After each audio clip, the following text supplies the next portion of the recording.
Pessoal, voltando aqui à gravação sobre o nosso curso de Processo Civil 4, recursos, especificamente agora sobre juízo de admissibilidade, requisitos extrínsecos, os últimos dois dele, que seria o preparo e regularidade formal. Vamos começar então aqui com o preparo. E o que seria esse preparo? Seria justamente o pagamento das custas processuais especificamente em relação àquele ato. Então, para você interpor um recurso, você tem que pagar aí um custo para o Estado, como se fosse um reembolso para o Estado daquela atividade que ele está lhe prestando. Então, esse ato custa. Então, é chamado de preparo. E esse preparo, então, tem essa quantia relacionada ao próprio serviço do judiciário para julgar o seu recurso. E tem também, dentro dessa guia que você vai pagar, por exemplo, o porte de remessa dos autos físicos para o tribunal e o porte de retorno. Então é chamado de porte de remessa e porte de retorno desses autos para o juízo ACO. Então, para que os autos saiam de uma cidade e vá para outra para o tribunal, gasta-se também um determinado recurso e aí é calculado em separado. Então, isso tudo compreende o preparo. São os custos para o julgamento daquele recurso, bem como o porte de remessa e porte de retorno dos autos, no caso aí dos autos físicos, porque se forem autos eletrônicos, obviamente não tem custas para porte de remessa e porte de retorno, tá joia? Então aqui a gente tem aqui algumas isenções também de alguns recursos. Nós temos aqui no CPC o embargo de declaração que não tem preparo, você não precisa pagar nada para recorrer, e o agravo em recurso especial e em recurso extraordinário também não, conforme aí as respectivas previsões, tá ok? Então a gente tem aí a não previsão do preparo. Logo, obviamente, você como parte recorrente não vai precisar recolher custas nenhuma. Dando continuidade aqui, a gente tem que trazer aqui a ideia do artigo 1007. Olha só, o artigo 1007 traz para mim a ideia aqui de que no ato da interposição do recurso, o recorrente comprovará, quando exigido pela legislação, o respectivo preparo, inclusive do porte de remessa e de retorno, sob pena de deserção. Então, se você não comprovar o preparo, não será admitido o seu recurso pela pena de deserção. Então, um recurso deserto é aquele recurso cujo qual não se foi comprovado o preparo a tempo e modo. Então, esse aí é o que a gente chama de recurso deserto, então não haverá o conhecimento do mérito. Ficará, então, aqui... não é extinto, né? Ficará aqui no caso, você não teve êxito em ultrapassar aí o juízo de admissibilidade. Então o relator, ao fazer o juízo de admissibilidade, vai dizer que não está presente esse pressuposto, esse requisito, portanto não conhecerá do recurso, tá ok? Então nós temos aqui uma regrinha aqui do parágrafo 2º, que é interessante. A insuficiência do preparo implicará na pena de deserção. Mas primeiro, você, inclusive, você parte, será intimado para em 5 dias suprir aí essa insuficiência. Então, se o porte de remessa, porte de retorno, somado ao que seriam as custas aí do preparo, ficaria em R$100. Você deposita apenas 80. Chegando no tribunal, o relator vai verificar que falta 20. Ele vai te intimar para que em 5 dias você complemente, e aí então você não sofrerá a pena de deserção, ok? Então a gente passa agora para o parágrafo 4º.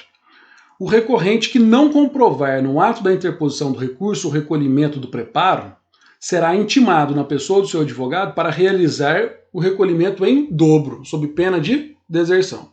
Então o caso aqui é diferente. Aqui o caso é que ele não recolheu nada, não juntou nenhuma guia pagando nem um centavo. Então, antes de julgar então deserto também aquele recurso, inadmitindo-o, o relator vai intimar aquela respectiva parte recorrente para cumprir aí o recolhimento desses custos, porém agora com uma pena. Então será recolhido em dobro, mas talvez valha a pena e ele não terá aí a pena de deserção e terá então seu mérito apreciado. Agora olha que interessante. É vedada a complementação se houver insuficiência parcial do preparo, inclusive do porte de remessa e de retorno, no recolhimento realizado de acordo com o parágrafo 4º. Ora, veja bem, no parágrafo 2º diz que você pode complementar, aqui no parágrafo 2º diz que você pode complementar caso você recolha a menor.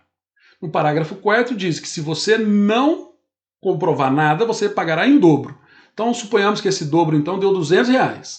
Aí você é intimado para pagar R$200. Você, ao pagar, paga 180, fica faltando 20. Você não será beneficiado com a regra agora do parágrafo 2º. Você não será intimado para complementar esses 20 reais, porque você já foi aqui beneficiado pela regra do parágrafo 4º, tá ok? Então, para encerrar aqui, nós temos aí o parágrafo 6º. Provando o recorrente justo impedimento, o relator relevará a pena de deserção por decisão irrecorrível e vai lhe fixar um prazo para efetuar esse preparo, sem, obviamente, a penalidade ali do parágrafo 4º, que seria em dobro. Então, nesse caso aqui, ele faz o recurso e já comprova o justo impedimento de pagar esse valor. Então, nesse caso aqui, se for relevante realmente esses seus motivos, o relator pode relevar e te intimar para em 5 dias pagar o respectivo valor sem a pena ali do parágrafo 4º, ok? Então a gente tem essas regrinhas. Então depois vocês deem uma olhada para nós nesses parágrafos que ficaram perdidos aqui no meio, o parágrafo 1º, parágrafo 3º, parágrafo 7º e todos aqueles que circundam esse tema. Então a gente trouxe aqui o que seria de mais importante no que diz respeito ao preparo. Mas é óbvio que uma leitura geral de todo o conteúdo é importante, sem dúvida nenhuma. Passamos então para o nosso último recurso, ou desculpa, para o nosso último requisito de admissibilidade extrínseco, que seria a regularidade formal. Veja bem, você tem que cumprir as regularidades formais para cada tipo de recurso. E aí então, se você não cumpre essas regularidades formais, você será intimado para consertar. Caso não conserte, você então não passará pelo juízo de admissibilidade. Detalhe que, quando a gente diz que você será intimado para consertar, desde que sejam vícios formais realmente, como por exemplo no agravo de instrumento, você deixar de juntar um documento, deixar de juntar uma procuração, deixar de juntar ali, inclusive a gente acabou de ver ali no preparo a guia que comprova o pagamento daquele preparo. Agora, eu não estou dizendo que você será intimado para regularizar o seu recurso tentando fugir de um erro, por exemplo, onde você deveria ter interposto uma apelação e interposto um agravo de instrumento. Se for um erro grosseiro, como nós já vimos lá no princípio da fungibilidade, não será aplicado para você esse benefício, porque você teve um erro grosseiro nesse sentido. Então, quando eu digo intimado para regularizar essa falta de formalidade, desde que não traga nenhum prejuízo, o princípio aí da instrumentalidade das formas também, nenhum prejuízo para ambas as partes, desde que seja possível, né? Então, nesse caso do preparo, por exemplo, é possível, no caso de você esquecer de juntar um documento é possível, agora você errar um recurso por outro, não. Então a ideia da regularidade formal está aqui no quadro para nós, a gente trouxe com o Luiz Guilherme Marinoni, que é o exercício do direito de recorrer, submete-se aqui a alguns ditames legais para a interposição do recurso. Não obstante, possa o interessado ter o direito de recorrer, recurso somente será admissível se o procedimento utilizado pautar-se estritamente pelos critérios descritos na lei. Então a lei vai trazer para você, a apelação será dirigida ao juízo ACO. O agravo de instrumento poderá ser dirigido ao juízo ACO, poderá ser interposto mediante protocolo postal, mas também a regra geral é que vai ser para o juízo ad quem, já direto no tribunal. Então são regularidades formais. Isso daí você tem que cumprir, ok? Então nesse sentido a gente encerra o juízo de admissibilidade e nos próximos vídeos nós vamos tratar aqui do juízo de mérito para encerrar esse tema. Um abraço.